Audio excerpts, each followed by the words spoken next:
हम मरकुस रचित सुसमाचार उसका 10 अध्याय और 17 वचन से हम पढ़ेंगे। मरकुस 10 अध्याय उसका 17 वचन से हम पढ़ेंगे, 10 का 17 से।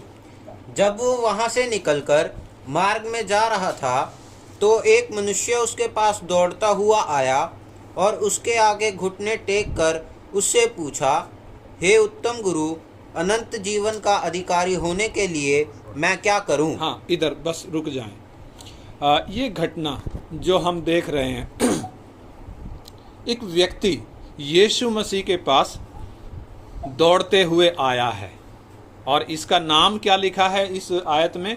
फिर से पढ़ना, नाम क्या लिखा है? नाम हम देखेंगे। जब वो वहां से निकलकर मार्ग में जा रहा था तो एक मनुष्य उसके पास दौड़ता हुआ आया। हाँ, उसके पास दौड़ते हुए आया, एक मनुष्य दौड़ते हुए आया और उसके आगे एक मनुष्य दौड़ते हुए आया। उसका नाम क्या लिखा है? एक मनुष्य। इधर मनुष्य लिखा है, इंग्लिश में पढ़े तो एक दौड़ते हुए आया। यीशु के पीछे एक दौड़ते हुए आया, उसका कोई नाम नहीं लिखा। यही घटना जब हम मत्ती 19 अध्याय में पढ़ते हैं और यही घटना जब हम लूका 18 अध्याय में पढ़ते हैं, यानी 3 सुसमाचारों में यह घटना दी गई है। मत्ती 19 अध्याय, मरकुस 10 अध्याय, लूका 18 अध्याय। ये एक घटना 3 सुसमाचारों में दी गई और तीनों ही सुसमाचारों में इस व्यक्ति का नाम नहीं लिखा है। एक घटना एक व्यक्ति के विषय में 3 सुसमाचारों में, कमाल की बात है, उसका नाम नहीं लिखा। जबकि लूका 19 अध्याय में हम जक्कई की घटना पढ़ते हैं, वो सिर्फ एक ही जगह है, लूका 19 में, 19 का 1 से 10। और वहां जब हम उस घटना को पढ़ते हैं, उधर उस व्यक्ति का नाम आरंभ में ही लिखा है। यरीहो में जक्कई नाम का एक व्यक्ति था और यीशु जब वो पेड़ के नीचे आया, यीशु क्या कहता है? हे जक्कई, जल्दी कर, नीचे उतरा। परंतु इस जगह में हम क्या देखते हैं? इस व्यक्ति को जो यीशु के पास दौड़ते हुए आया, वचन में इसको एक जगह जवान लिखा है, एक जवान व्यक्ति, एक जगह इसको सरदार लिखा है, सरदार, और धनवान भी लिखा है। धनवान व्यक्ति यीशु के पास कैसे आ रहा है? ये दौड़ते हुए आ रहा है, परंतु नाम ना लिखने का कारण क्या है? अगर उसको हम देखें, नाम नहीं लिखा जा रहा है। Hallelujah, hallelujah, hallelujah. 3 सुसमाचारों में एक घटना, लेकिन उस घटना में जो मुख्य व्यक्ति है, जब उस व्यक्ति को हम देखते हैं, यीशु के पास दौड़ते हुए आ रहा है। सबसे पहली बात, वो यीशु के पास दौड़ते हुए आ रहा है, और दूसरी बात, वो आकर क्या कह रहा है? हे उत्तम गुरु, अनंत जीवन का भागी होने के लिए मैं क्या करूं? तो हम देख रहे हैं इस व्यक्ति को जो एक अच्छे उद्देश्य से यीशु के पास आ रहा है, फिर भी उसका नाम नहीं लिखा है ना? मैंने बताया जक्कई का नाम लिखा, और भी बहुतों के नाम हैं। जब यशाया 43 अध्याय हम पढ़ते हैं, उधर लिखा है, हे इस्राएल, मत डर, मैंने तुझे नाम लेकर बुलाया है, मैंने तुझे छुड़ा लिया है, तू मेरा है। यानी परमेश्वर नाम लेकर बुलाने वाला परमेश्वर है। वो इंसानों का केवल नहीं, अपनी सारी सृष्टि को वो नाम से जानता है। चाहे हम सूरज, चांद, तारों को देखें, चाहे हम धरती की सृष्टि को देखें, हर एक का रचने वाला परमेश्वर हर एक को नाम से जानता है। लेकिन इस परमेश्वर का एक स्वभाव हमें यह भी दिखता है, वो हर एक को नाम से पुकारता नहीं है। तारों को नाम से पुकारता है, मनुष्य को नाम से पुकारता है, बहुतों को, लेकिन सबको नाम से पुकारता नहीं है। एक और घटना जब हम देखते हैं, लूका में पढ़ते हैं हम, यीशु मसीह कहते हैं 17 का 32 में शायद लिखा है, लूत की पत्नी को याद रखो। सवाल उठता है ये लूत की पत्नी का कुछ नाम तो होगा। लूत की पत्नी क्यों कह रहा है? उसका नाम लेने से नहीं अच्छा था, परंतु क्यों नाम नहीं लेना चाह रहा उसके पीछे कारण है। एक और हम देखें रूत की किताब में जब हम पढ़ते हैं, उधर बोआज जो छुड़ाने वाला है, उससे नजदीक का एक और था छुड़ाने वाला।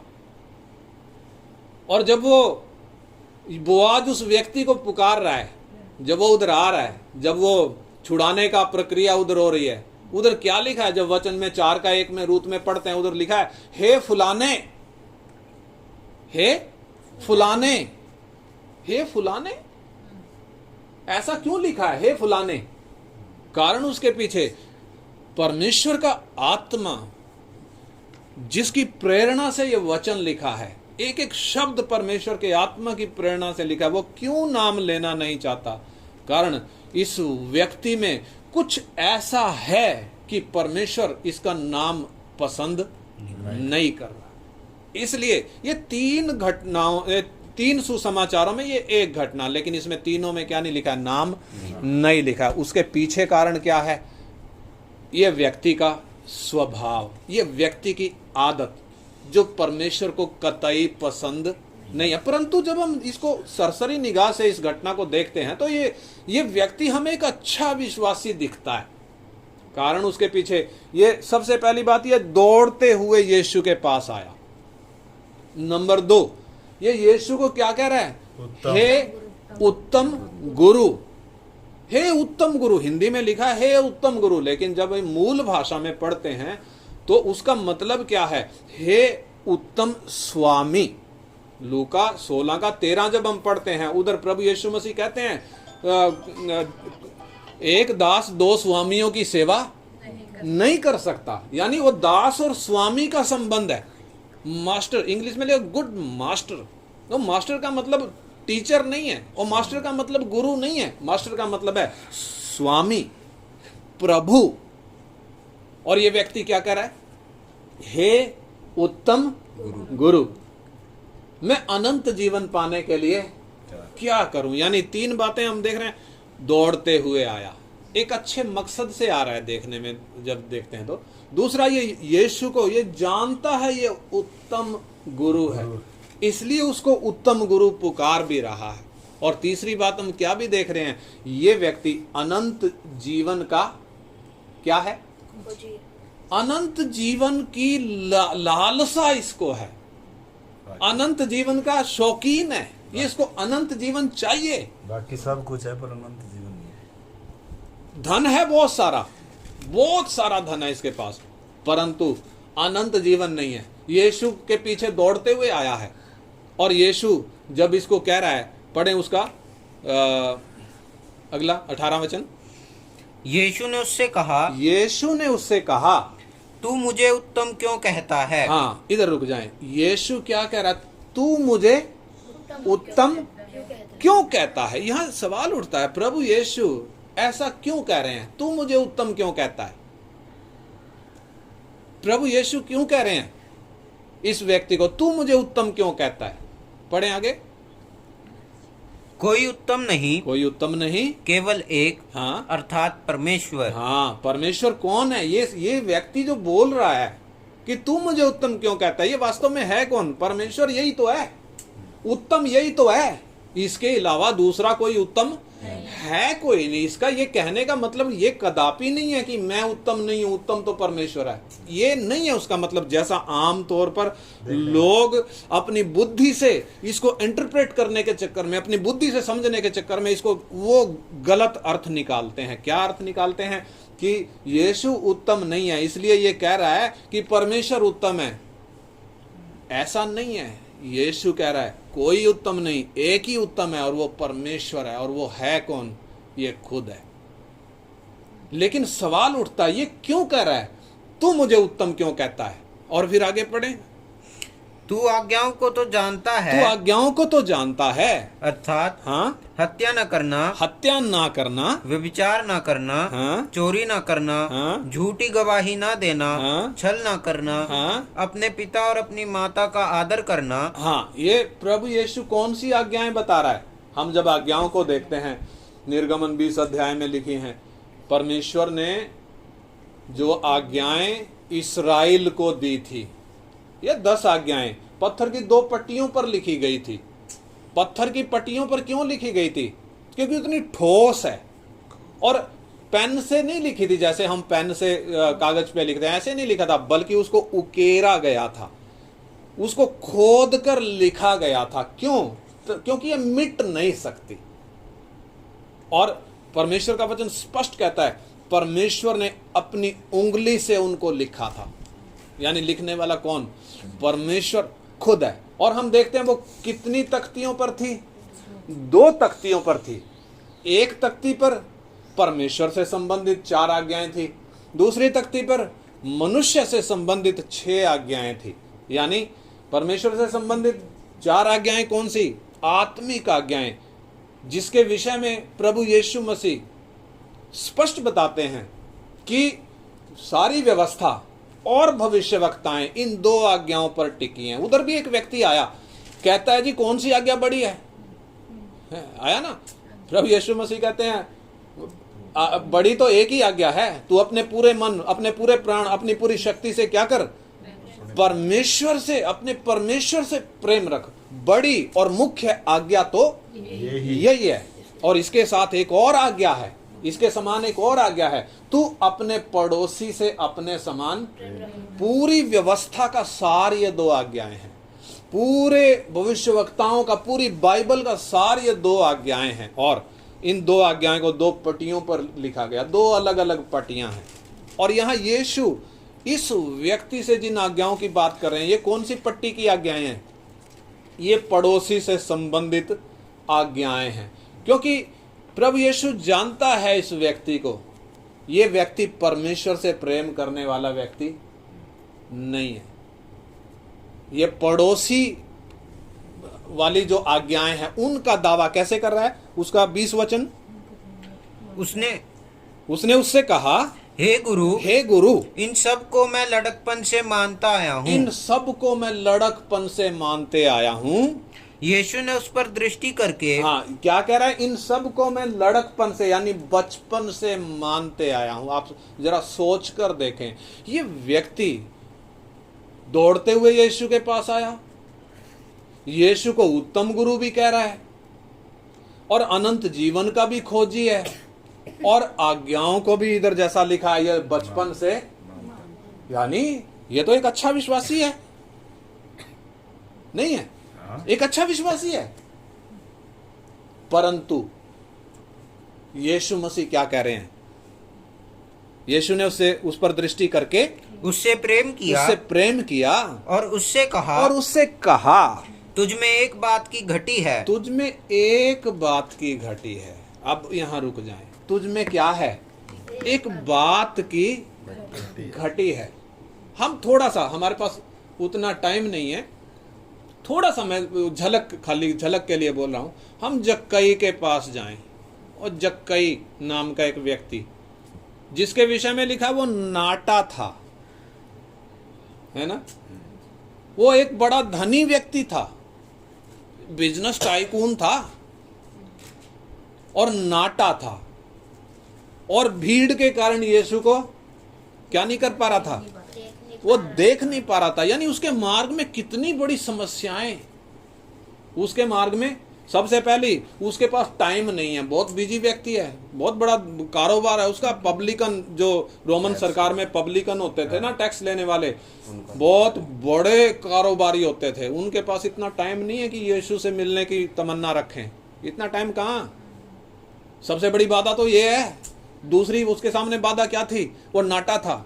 तीसरी बाधा क्या थी? वो भीड़ के कारण देख नहीं पाता था। फिर भी उसने एक एक करके बाधाओं को पार किया, पेड़ पर चढ़ गया, और जब पेड़ पर चढ़ा, उसको अंदाजा देखिए उसका कि इधर से ही निकलेगा। यीशु जो सर्वशक्तिमान परमेश्वर है, सर्वज्ञानी है, मालूम है एक पेड़ पे चढ़ा हुआ मेरा इंतजार कर रहा है। और परमेश्वर का वचन कहता है जो परमेश्वर की बाट जो होते हैं वो कभी लज्जित होने नहीं पाते। जो उसकी बाट जो होते हैं परमेश्वर उनको क्या करता है, अपने आप को प्रकट करके। इसलिए पेड़ के नीचे पहुंचकर ऊपर देखकर कह रहा है हे जक्कई झट जल्दी कर नीचे उतरा, आज मुझे तेरे घर में रहना है। और हम देखते हैं ये व्यक्ति जैसे ही यीशु ने इसको बोला ये तो तुरंत फुर्त एकदम नीचे उतरा, इसने देर नहीं करी। और इसका रवैया उस वक्त, इसका रिएक्शन यदि हम देखें, जक्कई का रिएक्शन, ये बड़े आनंद के साथ यीशु को अपने घर ले गया। जबकि बड़ी रुकावट है उधर। रुकावट क्या है? ये यीशु अकेले थोड़ी जाएगा, इसके पास तो चेलों की फौज है। इसको इसकी पत्नी क्या कहेगी, इसका परिवार क्या कहेगा, इतनी फौज को तू कहां से लेकर आ गया है?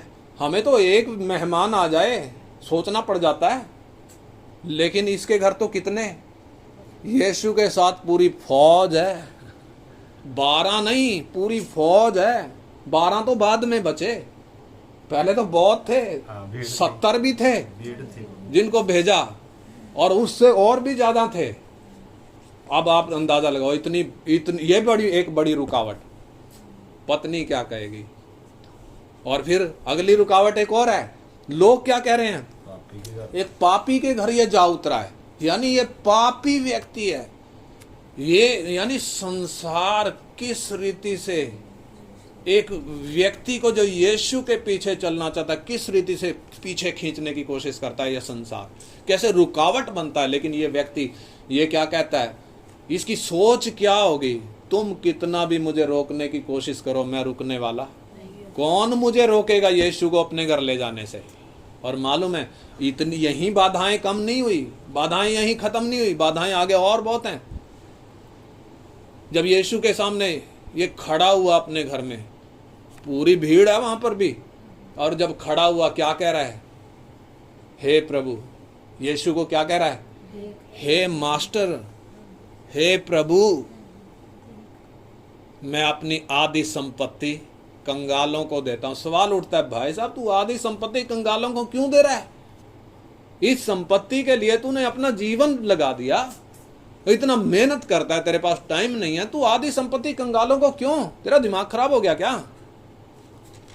इसे पूछ कर देखो क्या बोलेगा, ये संपत्ति एक बड़ी रुकावट है मुझे यीशु के पास जाने में। ये अगली एक बड़ी रुकावट है। इसलिए उस रुकावट को इसने अपनी खुद की इच्छा से, अपने खुद के फैसले से उस रुकावट को क्या कर दिया, दूर कर दिया। परंतु इधर एक और धनी व्यक्ति के बारे में हम देख रहे हैं, यह भी धनी व्यक्ति है। यीशु क्या कह रहा है, तुझ में एक बात की घटी का मतलब एक बाधा है तेरे आगे। हमने देखा जक्कई के मार्ग में 6 बाधाएं थी, एक एक करके, एक के बाद एक उसने एक एक को पार किया। एक नाटा सा व्यक्ति एक एक करके 6 की 6 पार करी, परंतु इस व्यक्ति के सामने कितनी बाधाएं, सिर्फ एक बाधा है। यीशु कहता है तुझ में एक बात की घटी है। क्या घटी है? जा, जो कुछ तेरा है उसे बेचकर कंगालों को दे, हाँ? और तुझे स्वर्ग में धन मिलेगा, हाँ? और आकर मेरे पीछे हो ले। हाँ? इस बात से उसके चेहरे पर उदासी छा गई, हाँ? और वो शोक करता हुआ चला गया, क्योंकि वो बहुत धनी था। हाँ, वो बहुत क्या था, धनी था। तो जक्कई से इस व्यक्ति का मुकाबला करके हम देखें, कंपैरिजन यानी तुलना हम कर देखें, ये भी धनी वो भी धनी, उसके मार्ग में एक नहीं 6 बाधाएं, और इस व्यक्ति के मार्ग में सिर्फ एक बाधा। देखने से हमें क्या दिखता है, दौड़ते हुए आ रहा है, और यीशु को कह रहा है हे उत्तम गुरु। इसको मालूम है यीशु उत्तम गुरु है, यानी सही व्यक्ति के पास आया है। दुनिया तो पता नहीं कहां कहां ना कर रगड़ रही, वचन भी पढ़ता है, मानता ये तो सही व्यक्ति के पास आया है और अनंत जीवन पाने का अभिलाषी है। और इतना ही नहीं, ये आज्ञाओं को बालकपन से दावा कर रहा है, मैं बालकपन से मानते आया हूं, जिन आज्ञाओं का तू जिक्र कर रहा है मैं तो बालकपन से मानते आया हूँ, परंतु जब हम मूल्यांकन करके देखें इस व्यक्ति का, जब हम सही तरीके से इसके जीवन की हालत देखें तो कैसे दिखता है, ये आज्ञाएं कहाँ मानता है, ये झूठा है एक नंबर का। कारण झूठा क्यों है? क्योंकि ये परमेश्वर से तो प्रेम करता ही नहीं। यीशु ने क्यों कहा तू मुझे उत्तम क्यों कहता है? क्यों कहा?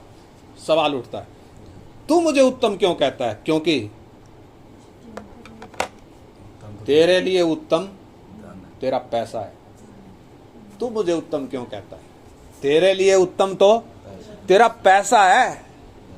आज हम विचार करके देखें, हम हो सकता है हम उतने पैसे वाले ना हो सकता है हम उतने धनवान ना हो, लेकिन ऐसी एक रुकावट किसी और रूप में हमारे सामने खड़ी हो सकती है। हो सकता है पत्नी रुकावट हो सकता है पति रुकावट हो सकता है यीशु से बढ़कर हम अपने बच्चों से प्रेम करते हो सकता है यीशु से बढ़कर हम अपनी नौकरी से, अपने व्यापार से प्रेम करते हो सकता है यीशु से बढ़कर हम अपने आप से प्रेम करते हो। यानी वो रुकावट, एक रुकावट काफी है क्या करने के लिए? अनंत जीवन से वंचित करने के लिए एक रुकावट काफी है। जक्कई ने 6 पार करी, ये व्यक्ति एक नहीं कर पाया, इसलिए जक्कई को यीशु क्या कह रहा है? हे जक्कई। और मालूम है जक्कई का मतलब क्या है? उसका जब नाम का अर्थ देखते हैं, प्योर का मतलब शुद्ध, यानी एक शुद्ध मन का व्यक्ति जो वास्तव में खोजी है। अब्राहम की औलाद। यीशु कहता है यह भी अब्राहम का एक पुत्र है और मनुष्य का पुत्र ये खोए हुओं को ढूंढने और उनका उद्धार करने के लिए आया है। परंतु इस व्यक्ति को देखो, उसको तो नाम लेकर बुलाया, उसको तो अब्राहम का वंशज बताया, उसको तो खोई हुई भेड़ बताया, लेकिन इसको क्या कह रहा है?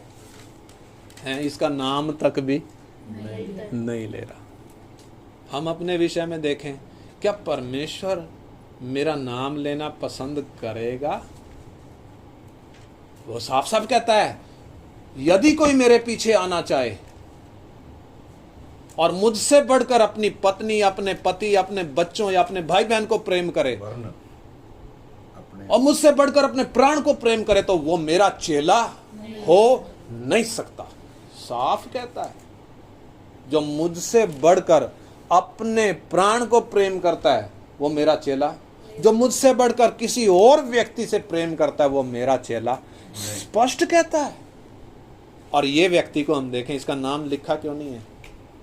क्योंकि ये यीशु से प्रेम नहीं करता। इसको मालूम है यीशु उत्तम स्वामी है, इसको मालूम है, परंतु मालूम होने के बावजूद भी ये उसको इसके जीवन का वो उत्तम स्वामी नहीं है।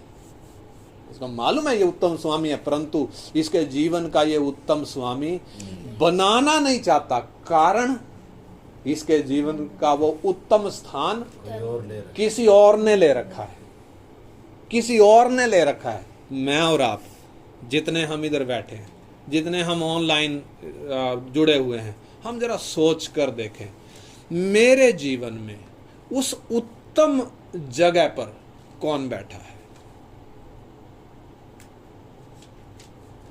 किसने वो उत्तम जगह ले रखी है? एक रुकावट काफी है हमें अनंत जीवन से वंचित करने के लिए। हमारे बच्चे हो सकते हैं, हमारे माँ बाप हो सकते हैं। हमारे देश के बहुत सारे लोग बोलते हैं जी हमारा माँ बाप ही हमारा भगवान है। भगवान को तो हमने देखा नहीं, हमारे तो माँ बाप हमारे लिए भगवान है। पैसा ही है, पैसा है तो सब कुछ। कितने अपने नौकरी के लिए जान देते हैं, कितने अपने व्यापार के लिए जान देते हैं, कितने पैसे के पीछे जान मारते हैं। और ये व्यक्ति को देखे, ये उदास होकर चला गया। उसके लिखा है, उसके इस बात से उसके चेहरे पर उदासी छा गई और वो शोक करता हुआ वापिस चला गया। इसको शोक हुआ किस चीज का?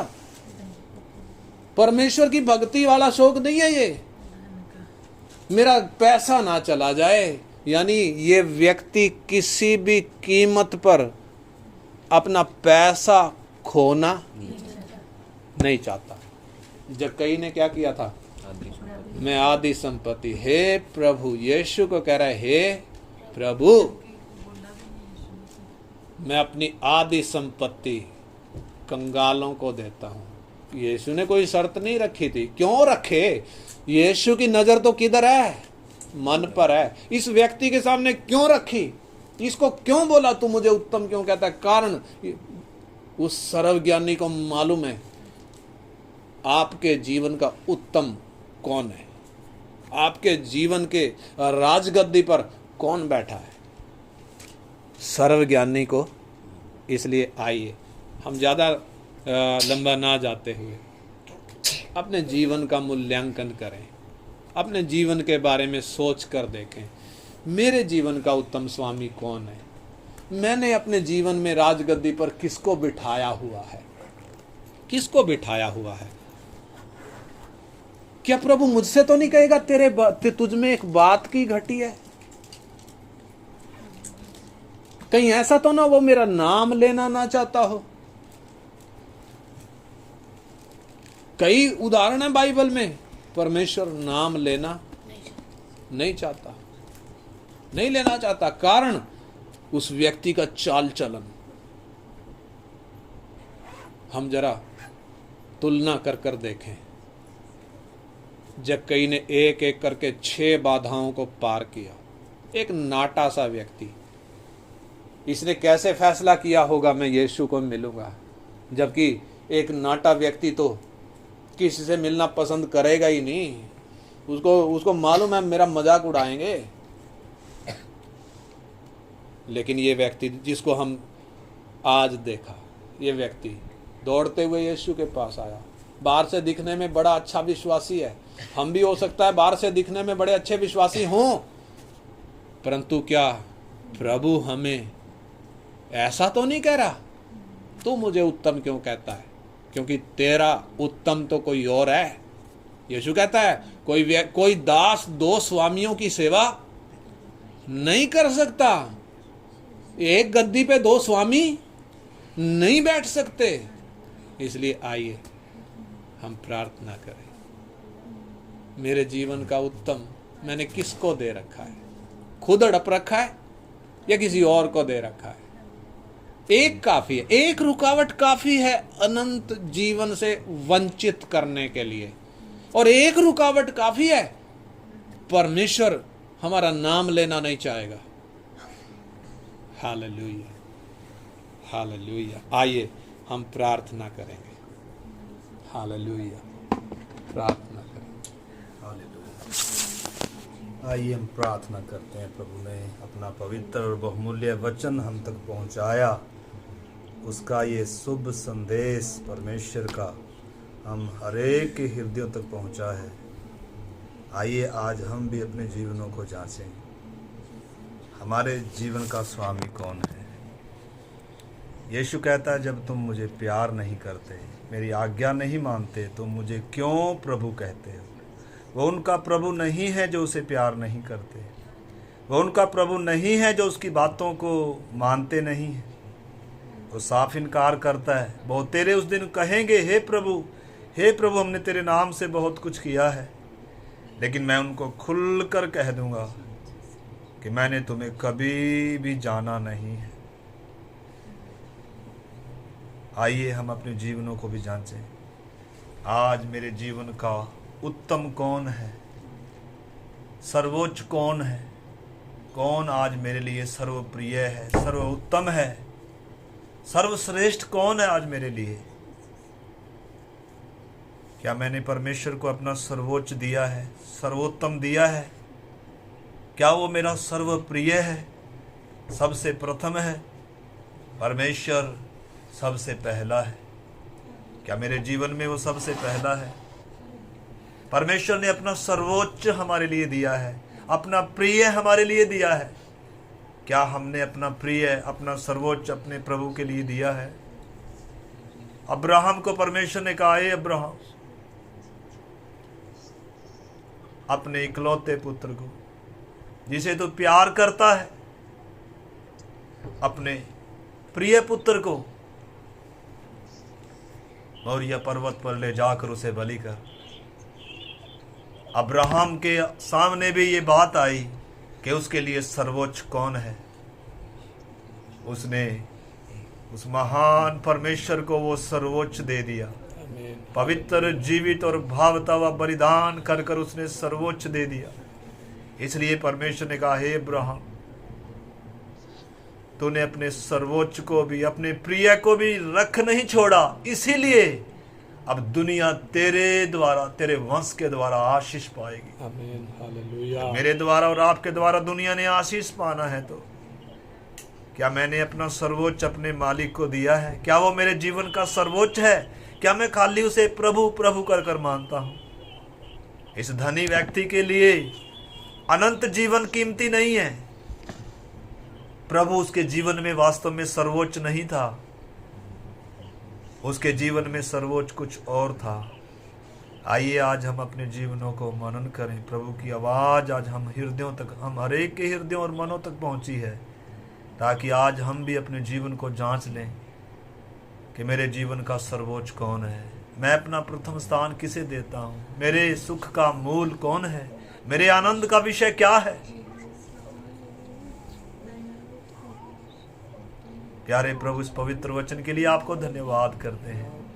प्रभु, हर एक के अंदर एक अच्छी जमीन, एक अच्छा मन, एक अच्छा समर्पण तैयार हो जाए प्रभु, ताकि तुझे, तेरे इस पवित्र कलाम को वो सर्वोच्च स्थान मिलने पाए प्रभु, ताकि 100 गुना फल आए खुदा। प्रभु, मुझे भी, हम हर एक को ऐसी कृपा दे प्रभु कि हम आपको अपना सर्वोच्च दें, सर्वप्रिय दें प्रभु। आपने अपना इकलौता दे दिया प्रभु, एक इकलौता था प्रभु, उसी को दे दिया। पिता परमेश्वर, आपने जगत से ऐसा प्यार किया है पिता, आपने क्रूस पर अपने प्यार को प्रकट करके दिया है। इससे बड़ा प्यार और किसी का नहीं है कि कोई अपना प्राण किसी के लिए दे। प्यारे प्रभु, तूने अपना सर्वोच्च दे दिया, अपने खून की अंतिम बूंद भी हम पापियों, अधर्मियों, बैरियों और शत्रुओं के लिए दे दी। प्रभु, हमारे अंदर भी एक ऐसा मन आ जाए, ऐसा हृदय, ऐसा समर्पण आ जाए, ताकि हम भी अपने प्रभु को अपना सर्वोच्च देने पाए, हम भी उसे सबसे बढ़कर प्यार करने पाए, पूरी बुद्धि से, पूरी शक्ति से, पूरे बल से, पूरे प्राण से, और अपनी देह, प्राण और आत्मा को जीवता, पवित्र और भावता व बलिदान करने पाए। हमें ऐसी कृपा दे प्रभु, ये वचन हमारे हृदयों में बस जाए प्रभु, दुष्टि से चुराने ना पाए खुदा। और प्रभु, आप हमें ऐसी कृपा दें कि हम आपको सही रीति से पहचान सकें प्रभु, और आज एक उचित और अपने जीवन का सबसे महत्वपूर्ण फैसला लेने पाए प्रभु, ताकि कोई ऐसी बाधा ना हो जो हमें अनंत जीवन से वंचित कर दे खुदा। प्रभु, जब कई ने कितनी बाधाओं को पार किया प्रभु, हमारे सामने भी हमने ऐसी कृपा दे कि हम उन बाधाओं को जान सके प्रभु, कि मेरे जीवन में कौन सी बाधा है। आप हमें ऐसी कृपा दे, आपके हाथ में सौंपते हैं पिता। धन्यवाद, आपने हमारी विनती को सुन लिया। प्रार्थना को पिता हमारे उद्धारकर्ता यीशु मसीह के नाम से मांगते हैं।